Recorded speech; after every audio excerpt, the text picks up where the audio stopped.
Hey, everybody. Welcome to this week's episode of the Silent Pump Podcast. I'm your host, Henny Himmons. Joining me this week is fellow Ithaca College football alum, Joe Palumbo.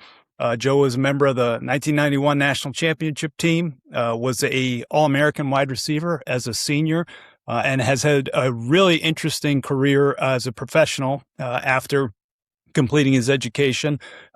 Graduated from law school, worked for a couple of NFL teams, then worked in the league for a little bit, became a sports agent next after that. And then finally, the last 15 or 20 years has been involved in wealth management for professional athletes, and recently getting into NIL deals with guys that aren't even professional yet, although I guess they are professional in that sense. So he's kind of right in our wheelhouse of people that have changed tack and careers a little bit. So that's super interesting. Joe is also really involved in something called Kristin's Fund. It's a charity that he and his family put together after the passing of his sister because of a domestic violence incident. And he's doing a really neat thing with that as it pertains to young men that I think speaks to a lot of the stuff that we like to talk about here in terms of masculinity and boys and growing up and football and all of that. So without further ado, here's my conversation with Joe Palumbo. Joe, welcome to the Silent Pump Podcast. How you doing? Doing great, man. Thanks for having me on. Yeah, looking forward to talking with you, Henny. Thank you. Wonderful view for those of the people watching on YouTube. What lake is that back there? This is Canandaigua Lake in Richfield Springs, New York, right outside of Cooperstown. Awesome. Well, we're going to get right at it. As I said in the intro, Joe and I are both alums of Ithaca College, and he was a little bit smarter than I. Graduated, went to law school, did the whole 9 yards. But one of the things we really like talking to people about is folks that have had made transitions within their career, either early on, midway through, a little bit later. It sounds like Joe has done a couple of those. So maybe take us from law school after undergrad and tell us what your path was. Sure. Yeah, so I went into law school. I went to Thomas Jefferson School of Law in San Diego, and my goal in going to law school was to get a job in the sports industry in some capacity. I had an idea to possibly become a sports agent, but I also had a secondary idea of working for an NFL team at some point in some capacity. At the time, the salary cap was still relatively new, and NFL teams were starting to develop staffs that strictly handled salary cap, and there was new positions, new titles being created, so that there was a contract negotiator. There was I don't know if it was salary cap administrator, but there were some new positions opening up in NFL front offices, and I thought potentially going to law school would prepare me to step into a role, on an entry level position at some point. So I had those two things in mind in going to law school, and that's where I started. And I kind of took some steps towards both of those things while I was in law school, doing some internships. Yeah. You work for some teams and then for the league correct? Yes. Yeah, I think it's a long time ago now, honey. So it was between my first and second year of law school. I did an internship with the Jets, New York Jets at the time. Bill Parcells was the head coach. Belichick was the D coordinator. And a guy named Mike Tannenbaum, who was a law school buddy of one of my friends from high school. And excuse me a sec.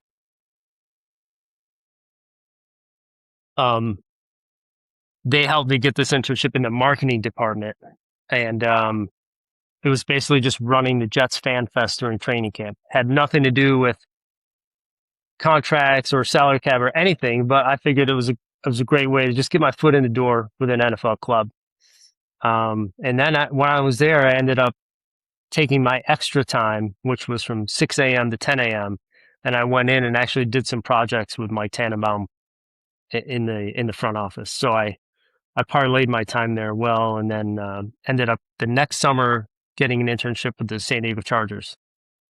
And their director of contract negotiations, I think that was the title at the time, doing projects for him, keeping track of the free agent board and salaries of players at different positions. It's funny, I was telling somebody, they were all just boards up on the wall with movable pieces. Nothing digital, nothing online, and it was all just manual, old school boards up on the wall, and having to update them, manually with like little letters and numbers. That's awesome. That's how long ago it was. But great experience. Bobby Beathard was the GM. I got to know Bobby really well. 3-time Super Bowl champ. Right. Extraordinary human being, and just an absolute pleasure to get to know and spend time with there.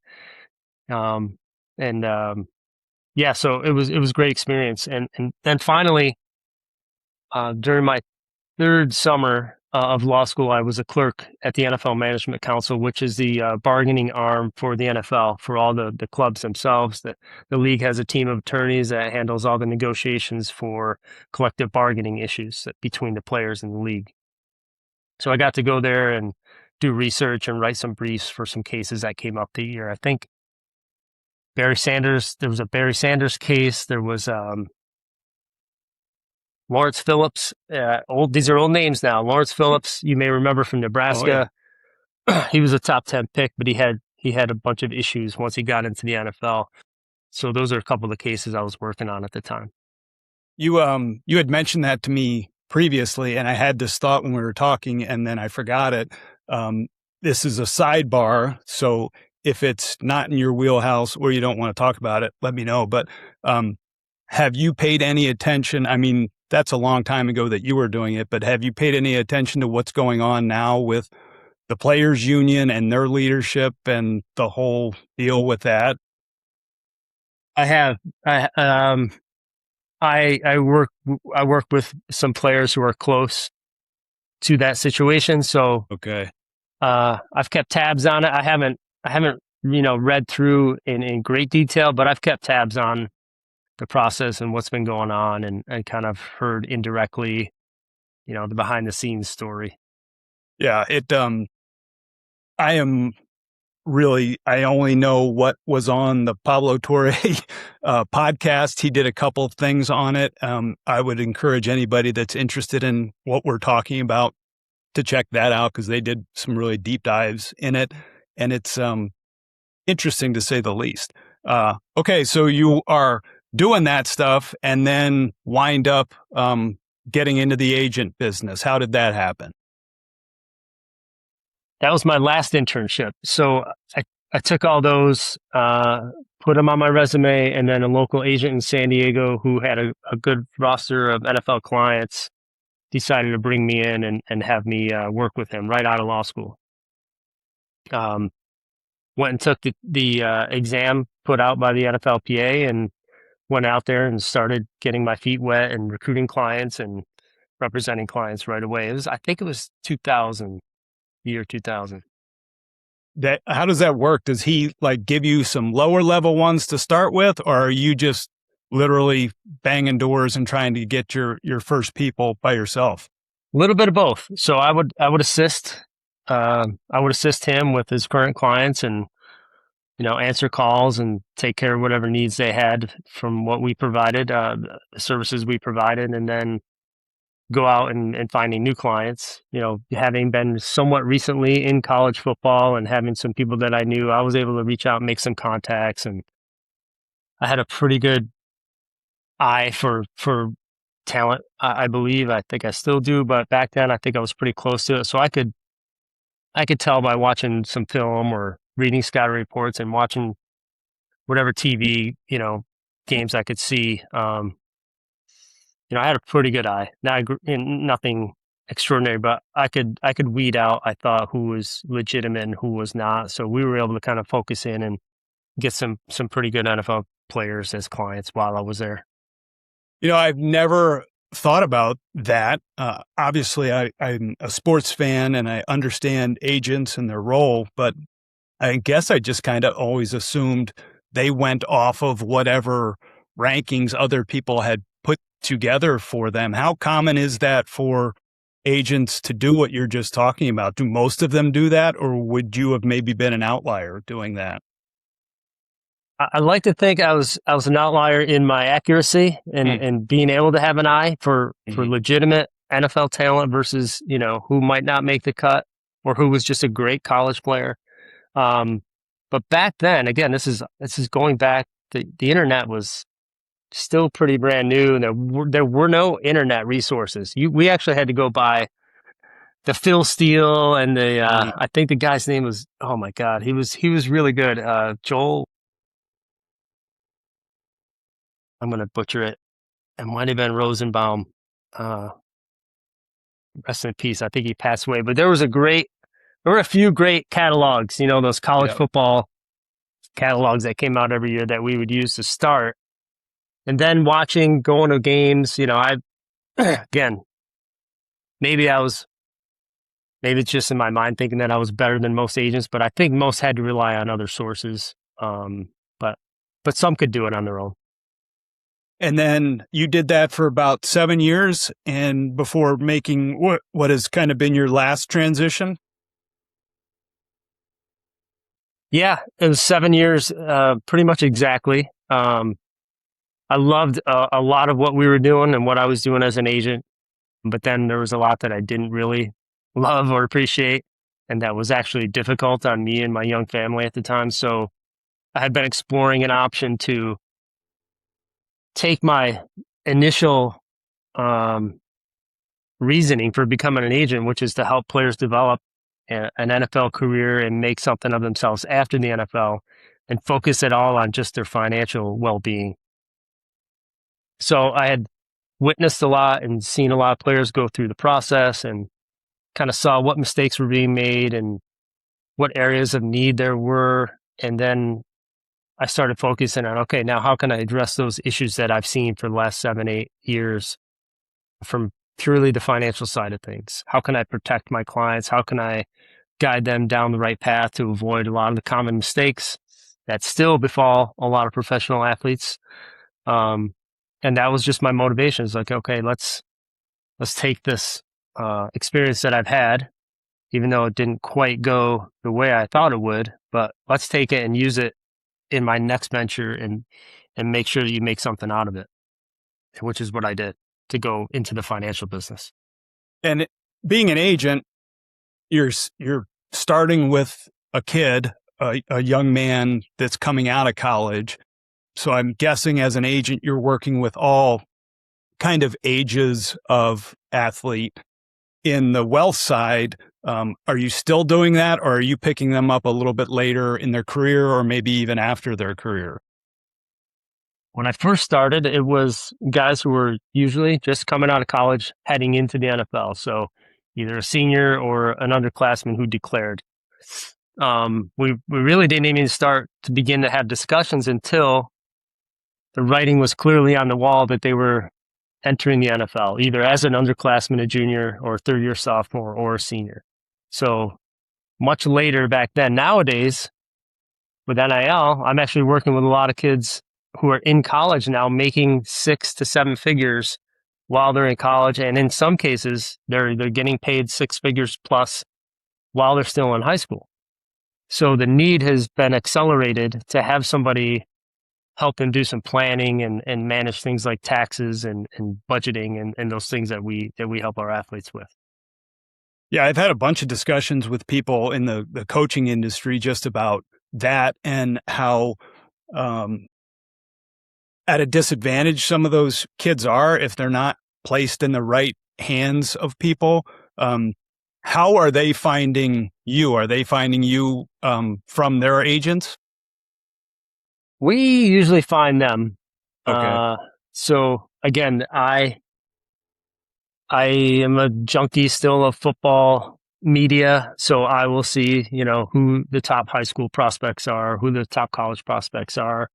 Sometimes it's family. Now it's like, I've been around in this business so long, I have family members of my retired clients, their nephews, their cousins, whoever it may be, and referrals from, clients and family members. So it's a couple different ways that we go about it, but mostly it's us going to them. Sometimes a coach will say, "Hey, I have this kid on the team. He's really needs some guidance. Would you help him out?"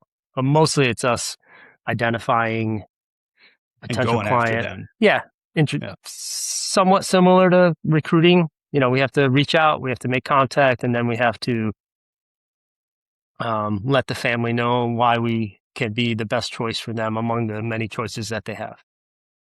One of the things that has always interested me as being a sports fan, you hear those horror stories of the professional athlete that, 3 years after they're done, they're bankrupt.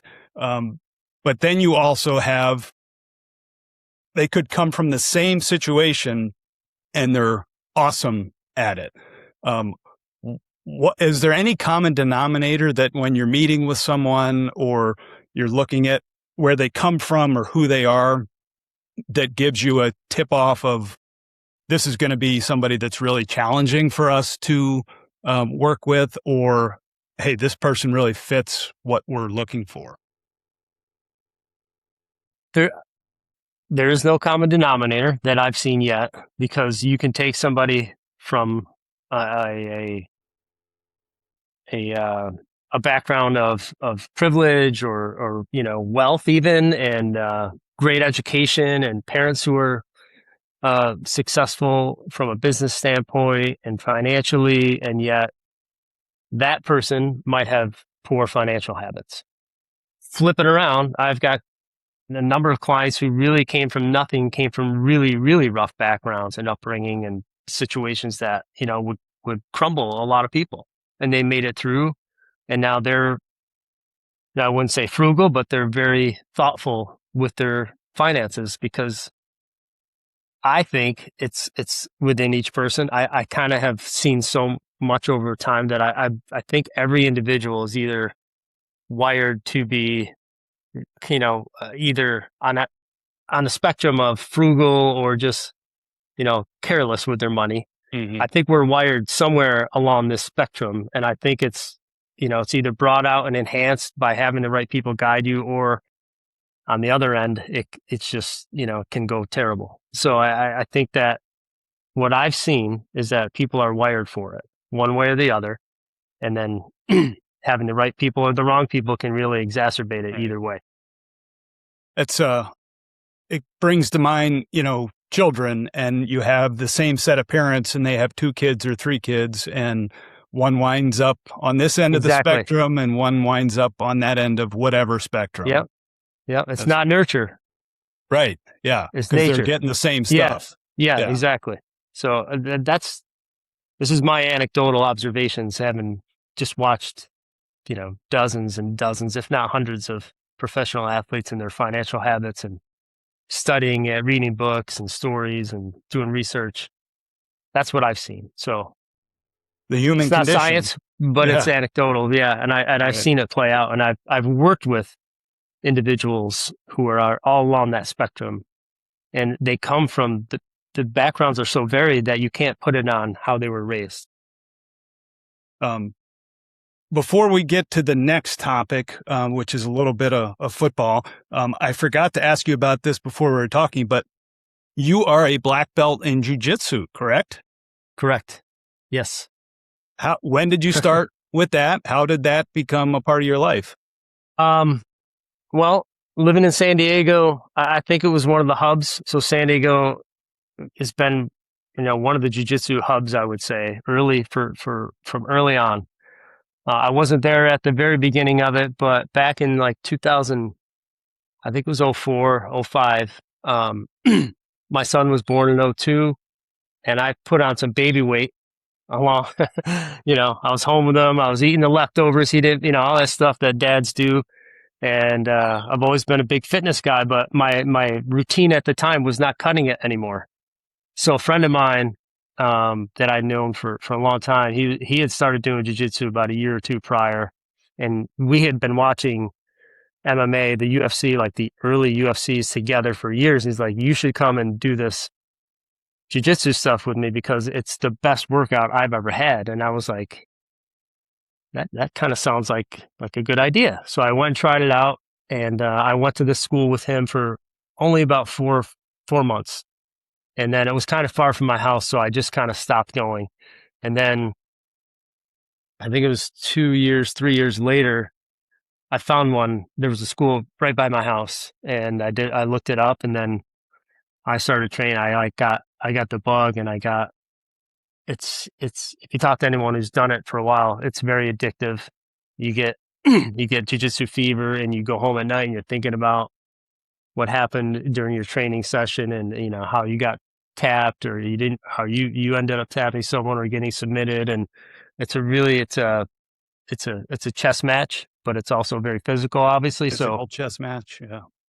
it was it pulled all the levers for me and my kind of ADHD brain that kept me occupied, kept me focused, and was able to go and like push everything out for an hour and a half and train. And had a great group of training partners, guys that I trained with. And then, yeah, it just became, I was at my peak, I was probably training 3, 4, and sometimes 5 days a week. And I did some tournaments and competing. It wasn't really why I did it.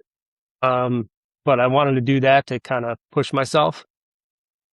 And then I moved to South Carolina in 2012, and I found another great school, little small school down there with some really great guys, and kept training when I moved. And then I moved back to San Diego and went back to my original school and started teaching some classes. A buddy of mine and I started a class at 4:45 a.m. because we were dads. We were both in business and we had no time to train. So we said, I have time at like 5 a.m. And he's like, yeah, so do I. I said, okay, well, let's meet up. And then sooner or later, 1 or 2 other guys found out. And then, I don't know, a year into it, we had like 10 other people coming to train with us at 4:45 a.m, That's beating amazing. each other up for an hour and a half, and then going to work. Yeah. So yeah, it kind of just became a part of my life, and it was keeping me in great shape. And yeah, that's kind of my history with it. And then I think it was in 2018 I got my black belt. So it took me about 10 or 11 years. Well, and do you still train? I haven't in a while. I popped into class, I don't know, 6 months ago. But I've had some injury issues that are keeping me off the mat. And really, once COVID hit, got completely out of my routine with it, and then just really haven't gotten back into it in a regular way. I've popped in, gone to do a few classes, had a few injuries keep me out. So it's still on the radar, but I really haven't been able to get in there like I used to. I've had lots of those discussions, not about jiu-jitsu, but, CrossFit, pickleball. As you're getting older, you have to make like choices about the things that are going to keep you in shape and also keep you upright, which can be challenging. Right.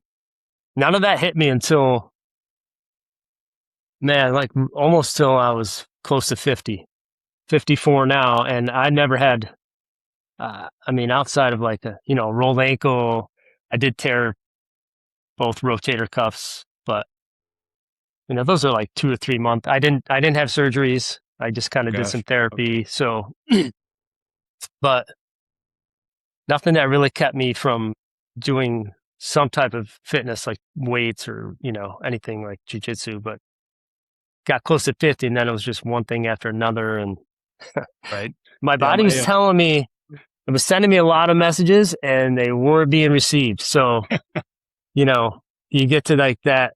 For me, it was 50. Some guys, I don't know, they get it at 40, 45, but right around 50, it started telling me, hey man, maybe it is time to pick up golf or, swimming or something. And your body will escalate those messages the longer you choose to not listen. So, yeah. Well, getting back to when we were both young, strapping men playing college football, on the national championship team in 91, All-American in 93, lots of great things happened to you there. If you had to pick right now your favorite memory of going to Ithaca, whether it was football, a game, something else, what's the first thing that pops into your head?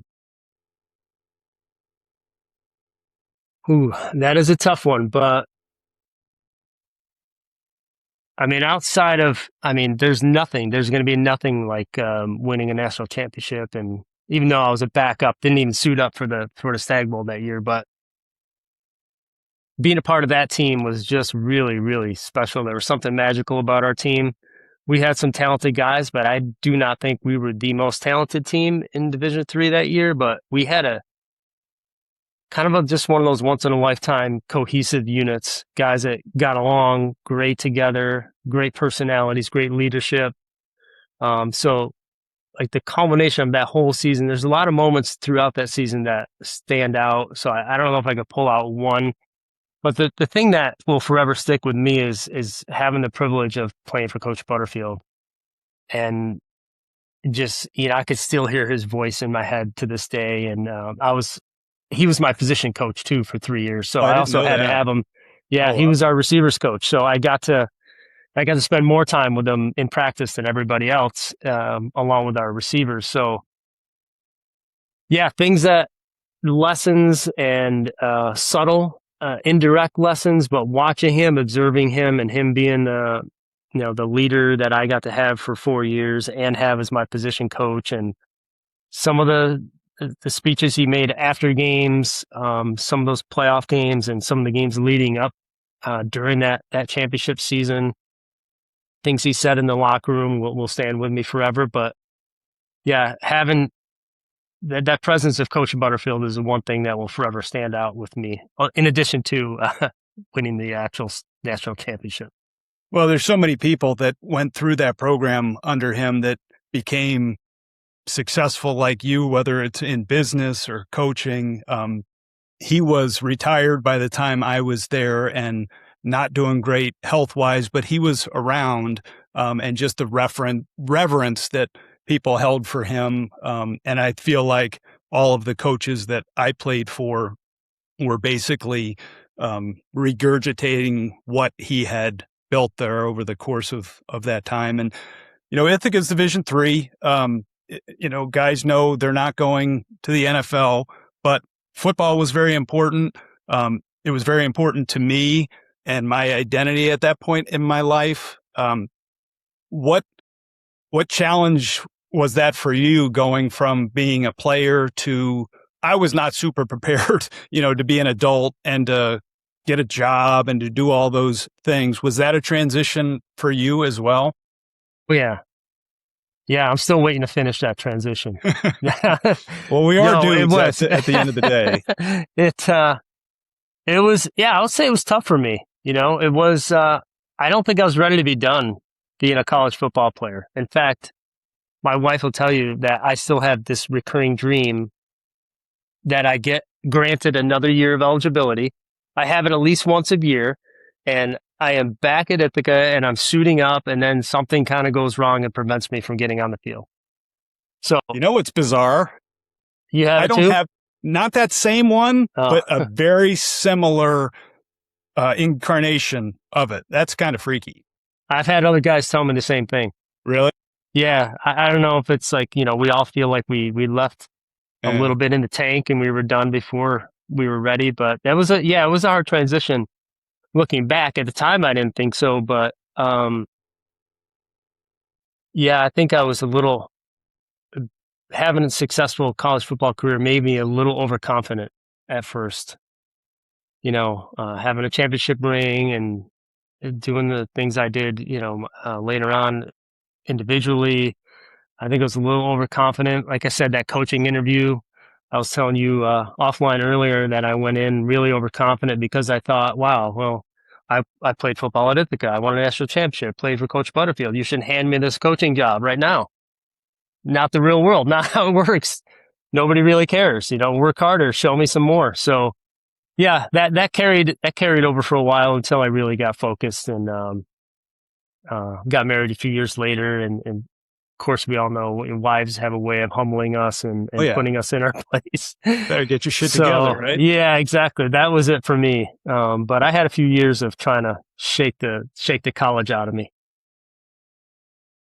We like to, as coaches, former players, talk about all the great things that the game gave us. And we're going to transition here in a moment to talking about masculinity and some of the things you're doing for young men in your area. But personally, was there anything, I'm going to kind of take an opposite tack to what the game gave you. Was there anything in your experience with football that almost you had to unlearn as a man? I've never been asked that. I never even really thought about that. Unlearn.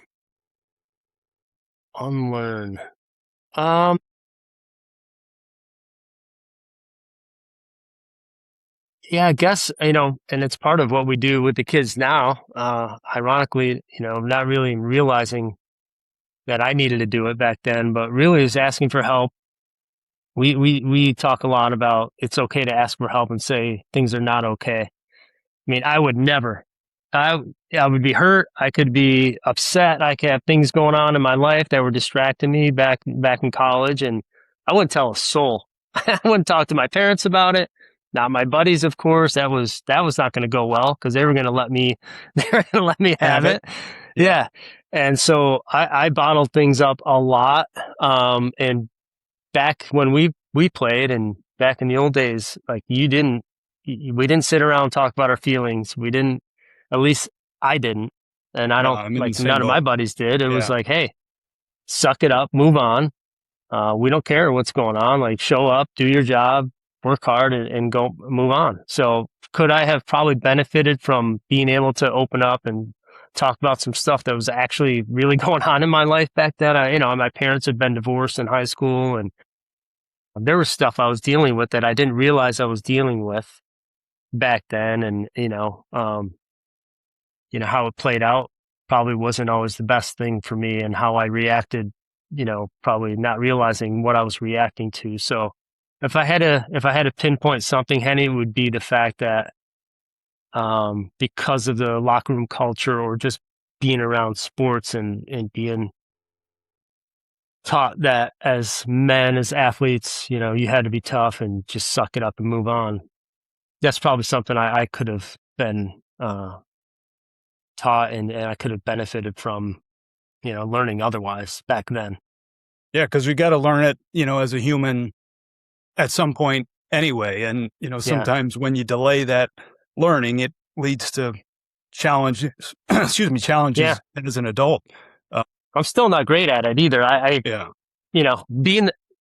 People always say that when you teach something, you actually are learning it too. That's a great way to learn is by when you're teaching it and passing it on. So me, doing the football camp and the message that we pass to the kids has actually helped me learn a lot about that as well. So, it's definitely something that I've seen play out is being the teacher and also going back to jiu-jitsu too. I used to learn more when I was teaching jiu-jitsu, going through details of a technique or something that I was teaching to our new students who are just starting or learning.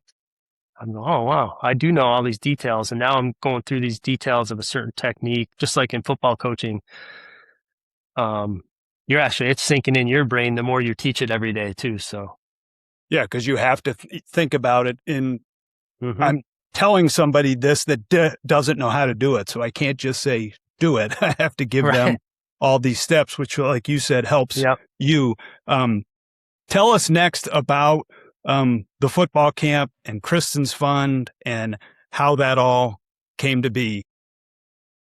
Yeah. So, the very genesis goes back to my sister being a victim of a fatal domestic violence incident. Her and her husband lost their lives. And me and my family not knowing what to do or how to handle it.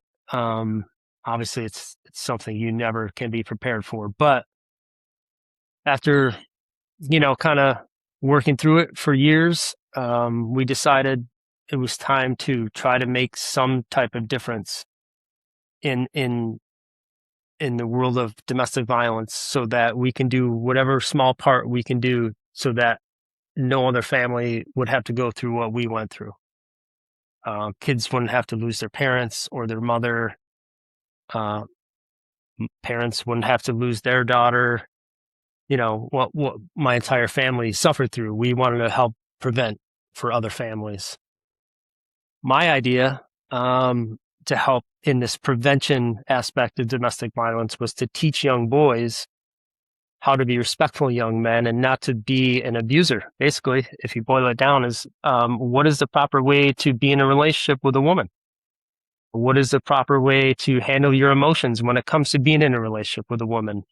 What is abuse? What does it look like? There's so many different forms, things that I never knew until I had to go through what I went through. And then I did some training, I did some studying, I read a lot, I went through therapy, and I learned all this stuff that I had never known until that time when I was 37 years old when my sister passed. So, I went 37 years not knowing a single thing about domestic violence or abuse. And then having that world opened up just showed me two things. One, how widespread an issue it is without anyone really ever hearing about it, because nobody wants to talk about it when it happens. And then two, how little was being done on the prevention side. There's a good amount of work done when it happens for victims. After. Right. Not a lot done on the prevention side. So I had, have you ever read the book, A Season of Life by Joe Ehrman? No, but I listened to one of your other podcasts and I heard you talk about it. And so I've looked at it now. Yeah. So that book opened my eyes to the topic of masculinity, how we were taught when guys our age were boys, what it meant, and then what it really meant. And this guy, Joe Ehrman, who was a All-American college football player, first-round draft pick, played for the Colts, all-around tough guy, macho, all that stuff back in the day. And then he lost a brother to cancer. And he realized how really helpless he was in life. And, the lessons his father taught him, how inaccurate and detrimental they actually were, So that opened my eyes. And that when we had our first fundraiser, I tried to get Joe Ehrman as our keynote speaker because I thought he would be perfect. And I actually reached out to a contact of mine at the NFL. And I got Joe's number. I got in touch with Joe. He wasn't available, but someone at the NFL gave me another guy to talk to about it. And his name is Tony Porter, and he's the CEO of A Call to Men. So I started looking up A Call to Men. I reached out, made contact, and Tony Porter came and spoke as the keynote speaker at our first Kristin's Fund Gala fundraiser.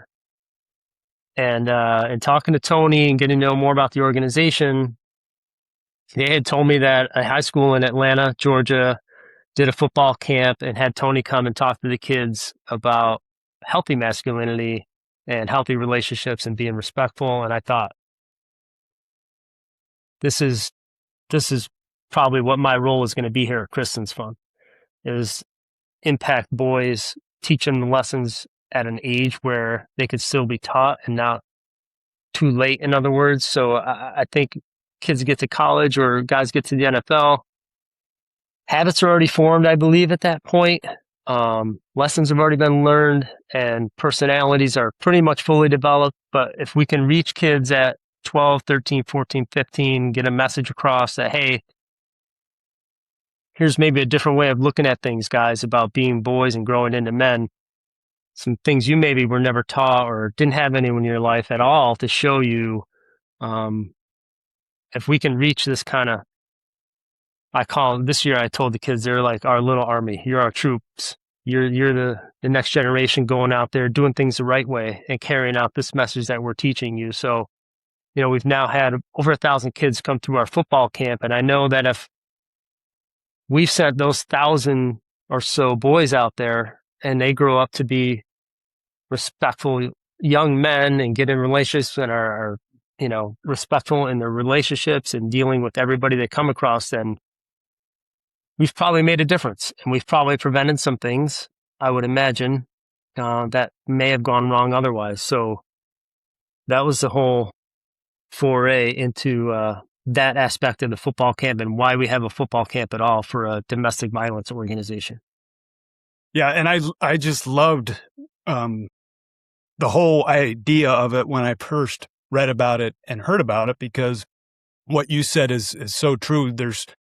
Whenever you hear about things that domestic violence is people are working on, it's always after the fact. And it's usually geared towards women. One of my previous coaching jobs, there was a women's shelter really walking distance to campus. And so the campus would do a lot of things with that. And it was a good way to talk about it with young men. But there's been so much talk recently about masculinity and toxic masculinity, which I hate that term in general. But I loved what you said, and I think you've said it before, about reframing masculinity, because it has to be nuanced with young boys, and young boys are not easy to talk nuance with, because right. so many of the things that we learned in college and even younger, you and I and people of our era, helped lead us to be who we are now, which is successful and fathers and husbands. So you don't want to necessarily throw the baby out with the bathwater, but there's some not great stuff in there as well. And I don't think those things change without people like you and me and men speaking about that to younger kids. And it's, I hear a lot about, how we hear a lot, I think, in the culture about how tough it is for women for various reasons in terms of being a woman in America. And I think sometimes men and young boys get overlooked in terms of how difficult it is for them growing up right now, because they need to be both of those things. They have to be, this tough guy in certain situations.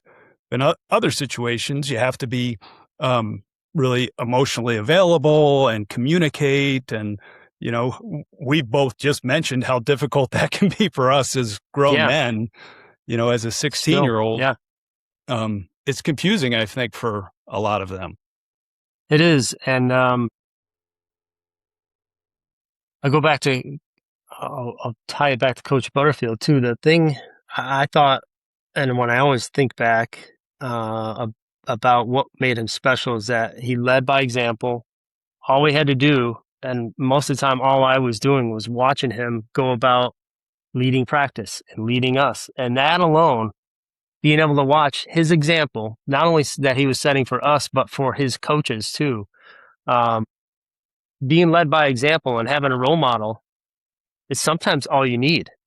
So what we've seen at our football camp is a lot of kids coming from single parent homes, sometimes single moms, single grandmoms, that have come up to me after the camps to say, my son or my grandson needed this so much. He doesn't have a man in his life. If he has had a man in his life, it's been rough, So there are kids in a lot of communities, and it goes across socioeconomic levels. I've also seen that too. It's not just kids from tough socioeconomic backgrounds, but all of them. Dads are not around or just not great role models themselves. And that last year, I think we asked a question. The trainer from McCall to Men asked the boys a question to say, who is the most important man in your life that you can turn to? And it broke my heart. But one of the kids said, well, it's my uncle, but he's in jail. So it wasn't even his dad. And then it was his uncle, but his uncle was in jail. So it's like, that tells you, man, there's some kids that are like desperate to have a man that they can just look up to, can show them just the right way to model behavior and how they interact with people, especially women. That's a little small part of just us being there with the coaches and the speakers that we have at the camp. They get to hear from us talking about how we are as men, and maybe setting a little example for them just for 2 nights at a football camp. Yeah. And as you were talking there, that reminds me a little bit of what you were saying with the money piece early on. Some people just wind up in this particular situation and are great with it. And some people, it's the total opposite. And I've seen that with young boys as well. They come from a situation like that, and they go in a bad direction, or sometimes through their sheer will or whatnot, they wind up being some of the greatest people you've ever coached or met before. And why that happens is a mystery, I think. Yeah. It's something in here Yeah. that we can't pinpoint usually, right? It's, call it DNA, call it the heart, that for some reason, maybe at some point, something just struck a nerve with that kid. And he said, I, I was raised by that guy, and I'm going to be the exact opposite. I will never be that way to my wife. I will never be that way to my kids. I'm going to get as far away from that example as I possibly can. And then the other kids who do have good role models, sometimes they'll go, wait, they stray so far away, and they had this great figure in their life, and they either rebel or, they end up going away. You're right. I've seen it. I've seen that also. One of the things you talk about with the camp and to the kids is, when you're around other men or boys, speaking up when things are said that are inappropriate or not conducive to being that form of masculinity that you want. And it reminds me, I had a boss once, and he used to say this about loyalty, but he'd say, loyalty is not being quiet, it's defending. If you're loyal to someone, you're not going to sit around and listen to other people badmouth that person in front of you. You're going to say something and defend that. And that's a hard thing to do even as an adult, but you find yourself as an adult male sometimes around people that don't speak the way that you think is right about women. And I think that's an important thing for men and young boys to know, is to feel confident in what you know is right and how to speak and to treat other people. And, when somebody says something out of line, no, don't speak that way around me. Yeah, and it's not okay. Yeah.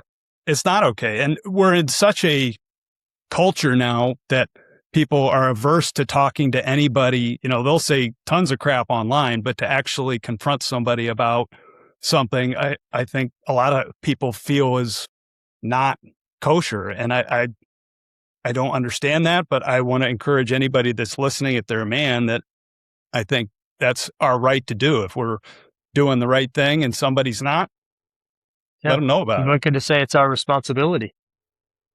Yeah. Yeah. Absolutely. I'm a step up guy. I like to think, I've seen situations happen out, like, I don't say in the wild, like out, not in the streets, but like out in public, where I've seen things happen that I had to step in, so somebody, not treating somebody well. Mm-hmm. I'm not someone who can just sit there and see something like that happen. I'm going to go lend a hand, whether it's somebody's car is broken down or somebody's giving someone else a hard time. You see all these videos like on subways and on the street, and like, that will never happen in my presence. And that's just not me saying, oh, I'm not, because I'm not a tough guy at all, but I would just never be able to sit there and let somebody hurt somebody or mistreat somebody in my presence. It just is not, it's not okay with me. So I will step up and say something. But it is hard, when you're kids and you're a high school football player, college football player, and you hear the guys talking. Yeah, it's very hard to be the one guy who's going to say, hey guys, let's not talk that way about that person or about girls and women in general. That's very difficult still today. Yeah, you have to be comfortable in your own. Yeah, you got to be very confident. You know what? You don't like me because I said that. Then that's your problem, not my problem. Yeah, it's leadership, and that's what we're trying to teach the kids at the camp. That's exactly what we're trying to get them to be that person that's going to speak up and be the leader. Well, that's awesome. It's Kristin's Fund is the name of it. And I'm going to put a link in the email that comes out with this. So everybody, if you're interested, you can go to that to support that and to support Joe and his family and the work that they're doing. Awesome. Thank you. Anything that I didn't ask you about regarding all of that, or that you would like to share before we say goodbye? No, I really appreciate it. That you can donate. We haven't had a fundraiser in a while. COVID, kind of knocked us off. That we've done small things, but we're always happy to accept donations. We've been able to fund all of our football camps from donations that we made during our first 3 fundraisers pre-COVID. So I like to think we've been very good stewards of our capital and that, of the donations that we received and sponsors. But we're happy to accept donations right now. They will get put to good use.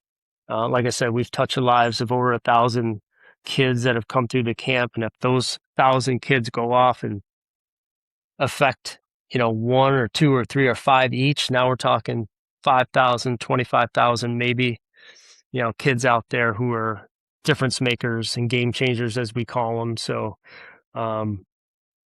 donations are easily done right on the website, kristinsfund.com. We've been lucky. We've had the NFL has actually made some contributions for our camps because they have a community relations department that looks for things like this out in the community, and they will sponsor things like this. So they've been generous to us for a few years. We had guys like Floyd Little come to our fundraiser, NFL Hall of Famer, Syracuse All-American, 44 legend. We named our award after Floyd Little.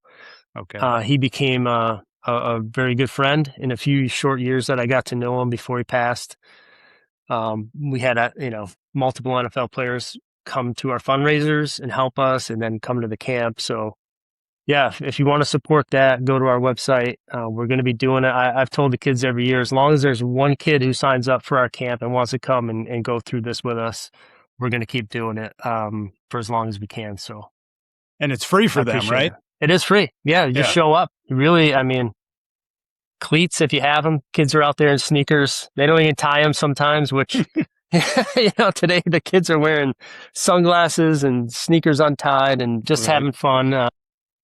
We're not trying to be hard on them or do any of that, but it is interesting how I've noticed the styles have changed through the years about what kids are doing in football practice now.